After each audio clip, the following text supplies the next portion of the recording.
What's up, guys? Welcome back to Newswave. At the end of last week, Sony did post their Q1 report for the current fiscal year, where they told us about how much money they're making, how many PlayStation 5s they just got done selling, and in a Q&A, talked about this all-digital ecosystem they're now pushing towards, because that was certainly at top of mind for many of the investors, and the reactions online weren't great for Sony with what was said, but we'll go over all of that here today.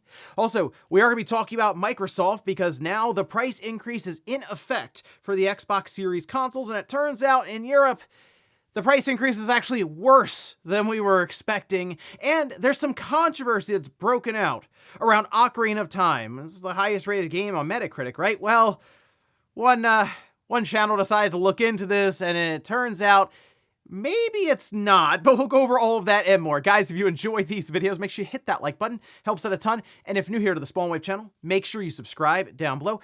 Guys, we're every weekday morning at 8 a.m. Eastern Time, going over the world of gaming news here on YouTube, and then also here on Spotify. Video and audio available there, so you can check us out at either spot. But just know, if you don't get a notification, there's probably a video here to check out in the morning. And we're going to start today with a couple of additions here for NSO. We'll start here, though. This from Nintendo of America, saying clean up a polluted island with flood at your side in Super Mario Sunshine, coming to Nintendo GameCube, the Nintendo Classics on Switch 2, the expansion pack. This happens August 13th, so they announced that actually well in advance. I mean, 2 weeks in advance for Mario Sunshine is interesting. I mean, the game has been playable technically through the Mario 3D All-Stars collection, but this does now whittle us down to one GameCube game that has been announced that has not yet been released, and that's Pokemon Colosseum. But still, there you go, Mario Sunshine going into NSO with expansion pack in a couple of weeks now. And then the other one, which is kind of interesting, a couple of Virtual Boy games here. They say 2 previously unreleased Virtual Boy games are coming to Virtual Boy Nintendo Classics for NSO. That happening August 4th, so tomorrow. Zero Racers and D-Hopper. I have not played these, go figure, they're unreleased, but I think it's really cool that they do the trailers and the whole thing with it. That's kind of been my favorite part so far with a lot of the NSO stuff, is Nintendo does like make new commercials, but they do feel like they're set in the 90s or the early 2000s, depending on the games they're doing that for, and it's a lot of fun. The Virtual Boy, I would like to see them do an update where you don't need the headset or the mounted display that's made out of cardboard so you can play it, but I guess they want that true-to-life experience. So if you don't have that, I guess you can look forward to Mario Sunshine here in a couple of weeks. Also, there was an interesting rumor or report that was coming out of Digital Foundry in one of their more recent Q&A videos, where John Linneman talked about how apparently Xbox was exploring the idea of a disk drive or physical media for Xbox Helix before this whole reset happened. And really, at this point, who knows what's going on behind the scenes with any of this stuff? It seems like it's changing day to day at this point, and at times, minute to minute, if you have some of the executives there in an interview contradicting each other. It's wild stuff. But the idea of the physical media side for Helix wouldn't necessarily be, hey, we're going to have Helix discs that you buy in stores.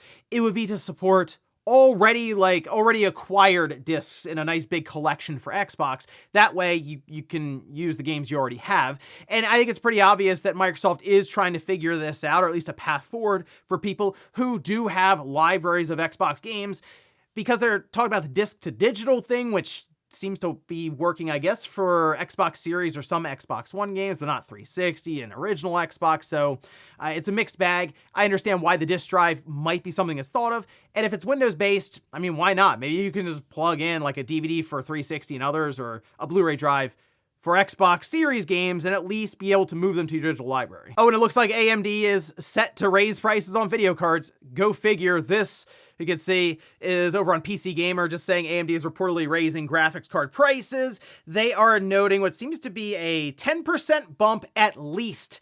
Not shocking. Nvidia is already moving to do this again with their cards, 20 to 30% on that side.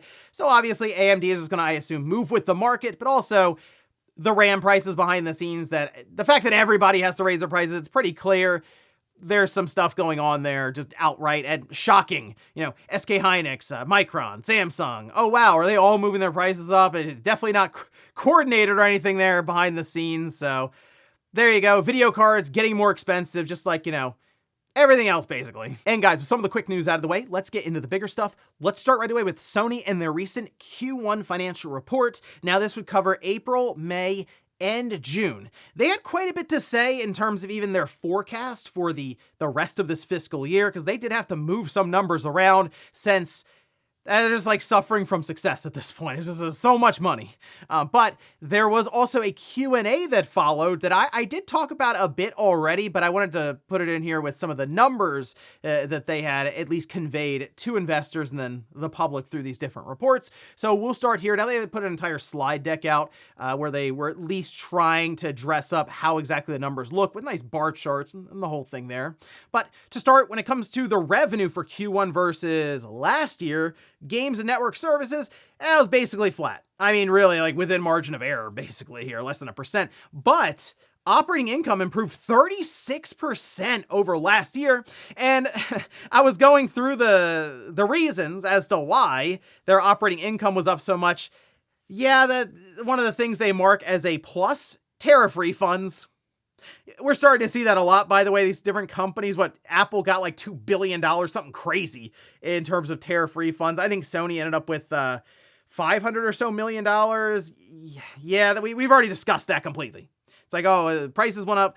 Consumers, everyday people paid extra money for some of this stuff. If you dealt with shipping, my gosh, like things coming into the US is a whole thing there.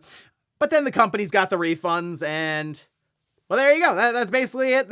A lot of these companies are going to mark on their reports, on their balance sheets, because they have to report it and be like, yeah, this large sum of money that came back to us as the tariffs. And it just made us more profitable this quarter. I mean, that's really it. So it seems like they're also going to spread that out somewhat, according to them, over the coming quarters. But they're just telling everyone, yeah, we made a bunch of money off tariff refunds. Great. So operating income up big time, though. And in fact, they are expecting it to continue because guess what's happening in November? Yeah, it's Grand Theft Auto 6, and they have a massive, massive forecast here for the rest of this fiscal year. They're looking to break records, and that's not a shock. I mean, especially think about GTA 6, not only just it releasing, but also the online. That is going to go crazy even for their monthly active users, their signups for PlayStation Plus. I mean, this one game, this third-party title, is really setting up Microsoft and Sony to have a pretty big boost right at the end of the generation at this point. They did mention something, though, when it comes to the negative, because they have a bunch of like positive, a bunch of plus signs. There is one negative I noticed: impact of adjustments to the fiscal year 26 first-party title roadmap. So all I can assume, and many others, is that something got delayed. So we're still waiting for Kena 2. There's a release date coming at some point. It's supposed to be coming out 2026. They could still date it at, say, a state of play that happens in September, and then it's out, October, or I guess November. Or maybe it makes it in right at the end of the year in December. I also thought about Until Dawn 2. Maybe that was supposed to come out to close out the fiscal year, say, in March, and it's fallen into further into 2027, or maybe Break-In. I know you're laughing, but I don't know. I mean, if they're expecting something else there that maybe won't be another Concord, maybe that would have at least attributed some additional revenue to the year. So something, it seems like, got moved around or slipped further into 2027, just according to the note for that one.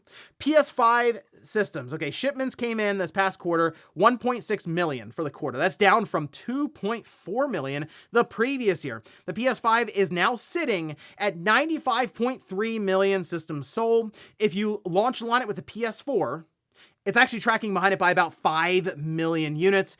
It's going to be tough for the PS5 to run down the PS4 when they're launch aligned, because I do think Sony is somewhat constrained just by the amount of systems they can create because of just overall RAM availability.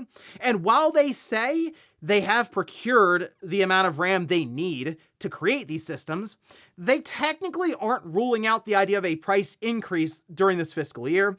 They just say that hardware profitability should remain similar to last year, and that very well could mean, you know what, hey, to start next year, we'll raise the price. I kind of feel like they're locked in for this holiday with their current prices because they are going to look to sell it alongside of GTA 6. I think that's a big move for them.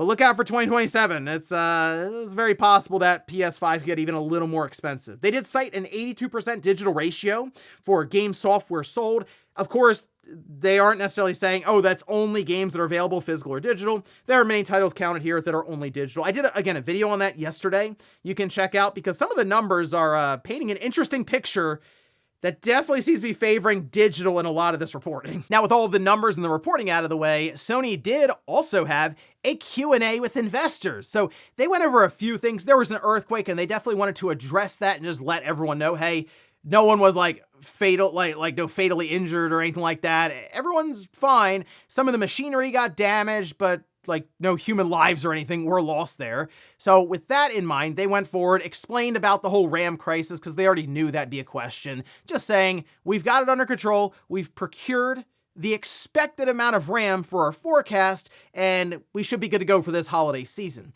They then opened it up for questioning for the audience, and I mean, almost right away, they were asked about the situation that's been unfolding online when it comes to them discontinuing physical media January 2028. And some of the responses they had weren't great for the internet, as in people weren't exactly happy. Like their reactions online were kind of what you'd expect just based on what we've seen over the last month, since Sony said things like they do not expect meaningful financial impact from ending physical media because they look at it and say, hey, most of this is already digitized anyway.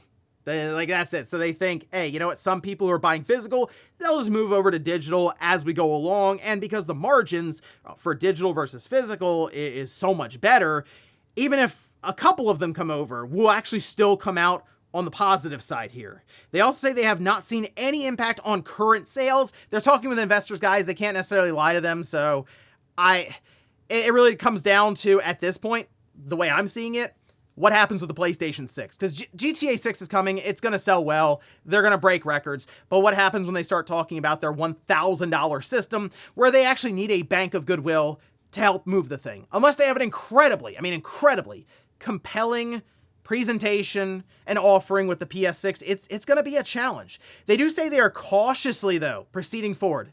They said cautiously a couple times there, so they're definitely paying attention. They understand, because Lin Tao mentioned, hey, we know there's an attachment there for the current user base, the player base. Like there are people who are emotionally attached even to physical media, and we have to be somewhat delicate about this. But they did mention that they're taking feedback into account for even the next system, and I do think there is at least some reference or indication that they are thinking about how people who have built up physical libraries can bring them over to the PlayStation 6. So I don't know if that means an external disk drive, or I thought an enclosure for the current external disk drive could work. I feel like there's got to be some way to bring who they would be viewing as at least an enthusiast within their ecosystem forward for the PS6. They were also asked about differences between PlayStation and PC if they go fully digital. They say curated software, affordability, and content, which be exclusive games. People, of course, laughed at the idea of affordability with where we're heading with prices on consoles, but prices on PC parts also jumping, so it's probably going to be cheaper either way based on the performance, the offerings. 4K 120, for example, with full ray tracing. But PC, you don't have to run it at that. And there's an entire open platform with used parts. So people, of course, with some know-how can put together, I'm sure, better systems for the money. And they say that they do not feel that the disc itself is a strong differentiating factor. And that's it. So they're moving forward with it, at least for now. That's just the indication they gave to investors and just the wide public at that point. They're bulldozing forward. So I think in the short term, they're going to be covered. And I think they know that. And that's why they're just like, yeah, whatever. Here we go. It's because GTA 6 is coming up. But again, we get into 2027.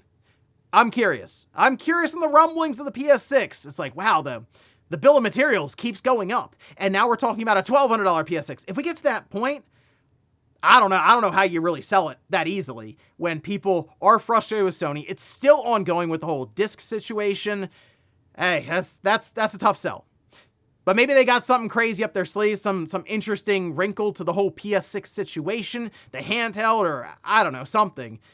But at least for now, they are full speed ahead throughout the rest of 2026. The PS5, it's slowing down, kind of expected with the price increases that we've seen and the fact that they're nearing 100 million units sold, typically you'd see companies knock down the price to continue selling, so they're kind of working in the opposite direction. But again, GTA 6 is coming, and that seems to be the answer for everything right now with Sony, and that's what they're going to rely on, at least as like the big thing for the holiday season. And then of course, first party with something like Wolverine. So we'll see how this works out for them. Next up, let's talk about Microsoft and the absurd pricing of the Xbox Series X at this time.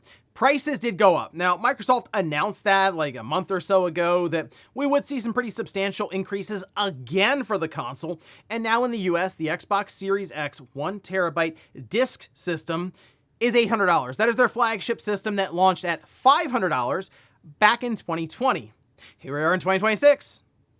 It's $800. I don't. It's crazy to think, but yeah, if you bought it back then, it's technically an investment that's appreciated quite well. Now, the Xbox Series S is also quite expensive, but over in Europe, they went a little further with this one. So like we can see, now this was shared over on VGC. You put this together very nicely, so it's easy to compare all of this. But right now in the US, the Xbox Series S 512 gigabyte model starts at $500, which is, that's wild. Okay, so in Europe though, the Xbox Series S 512 is 499 or 500 euros, which is, if you look at it that way, it's $570 something if you convert it over. It's creeping up to the $600 mark there. The Xbox Series X 1 terabyte with a disc for the disc drive is 800 euros. Guys, that's over $900 when you convert it over. It's like a 36% increase. I mean, jeez, it's getting to a point where I don't even, is it worth making them and shipping them to stores? I don't know. Maybe the Xbox Series S, because that at least gives an out for someone who wants a cheaper system for GTA 6, as I'm sure that's something that people are going to be doing, is at least looking for ways to play the new Grand Theft Auto when we get there in November. But I mean, like that, you look at the UK, £670 for the Xbox Series X 1 terabyte disc model. Whew. Man, that's just now. Here's the thing. The crazy part about all of this, apparently they're still losing money on that. So yeah, $1,000 system could absolutely be in their future, especially since Microsoft is saying that prices will actually go up even more for RAM next year. All the analysts are saying it. The market's saying it. The companies selling the RAM are saying it. So man, what a weird situation, obviously, but even weirder when you realize that we're hearing rumblings of a Project Helix happening for next year, the PlayStation 6 happening next year. It's like, I don't know what the prices are going to be for these things, but it's crazy to think that we're in a position where $1,000, $999.99 might be a relieving sight. Because we're throwing around numbers of up to $1,500, so it's just an upside down world right now when it comes to electronics and especially video games. And in our last bit of news, let's talk about The Legend of Zelda Ocarina of Time, specifically the one on the Nintendo 64. Not Ocarina of Time Reborn that we're still waiting for Nintendo to say something about. No, the original game from the 90s, because it turns out the Metacritic score might be fake. Like, this was an interesting video that popped up, but I thought it was kind of cool. This is over on Did You Know Gaming, and it's a video called Metacritic Got Ocarina of Time Score Wrong. Now, if you look at the Metacritic for Ocarina of Time, it only actually has like 22 reviews, and that's just the way it was back then. It's not necessarily just Ocarina of Time that has that situation. The game right behind it in like the best rated games of all time is Soul Calibur. That has 24 reviews. So that's just, again, gaming was smaller back then than it is now. And that also comes down to the number of critics, for example, that would review these games. But as Did You Know Gaming looked further into this, they noticed some discrepancies with some of these reviews that seem to have almost been rounded up at times. It's like the game's recommended, which means it's a perfect score, stuff like that. So as they were going through and trying to track down some of these reviews, they did figure out, I guess, what the real Metacritic score is for Ocarina of Time. And I mean, you could watch the video to see exactly what it was, but it basically just places it in a tie with some of the other games. Like it's like, oh, Ocarina of Time and Grand Theft Auto 4 and Mario Galaxy 2 and Soul Calibur. Still pretty good company, right? But not the 99 that it's been touting this whole time. It's been a fake Metacritic score. by like 1 point. But, you know, I am interested to see what Ocarina of Time Reborn, what kind of review process that'll go through, because that's also going to be heavily scrutinized just based on the fact that it is like the highest rated game, or one of the highest rated games of all time. So that's gonna be so interesting. The day that the review embargoes lift on Ocarina of Time Reborn, where exactly it's gonna sit. And before we go to the comment of the day, we'll take a look at the poll that I posted up yesterday, where I ask, have you bought a game digitally in the past because the physical was not in stock? 52% say no, 48% say yes. I actually ran into this with Resident Evil Requiem because my pre-order was canceled. And it was so annoying. I remember I pre-ordered on Amazon. They were like, oh, same day delivery. You'll have it on release day. And sometimes I've ordered through Amazon and I get the game at like 11 a.m. or something. So even before lunch. And that works out great there. It's not the midnight release that I would love to go out and at time for certain games, just pick it up right then and there. I still miss that midnight release culture that would happen. It was really cool. But for Resident Evil Requiem, they canceled it on me. And I'm like, great. All right, I guess I'll go out and try to find the thing. And I go out, Walmart didn't have any. And so I'm looking around going, well, okay, I guess I'm buying it digitally at this point. And I did. I got it digitally on the PS5 when it released and played through it there. And it was an awesome game.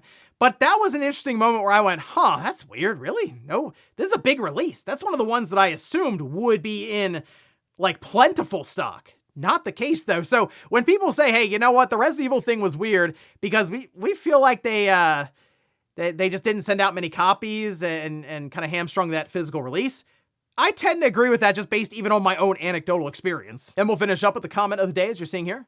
This is from Bird, who says, all this talk about cloud streaming is giving me flashbacks to Stadia.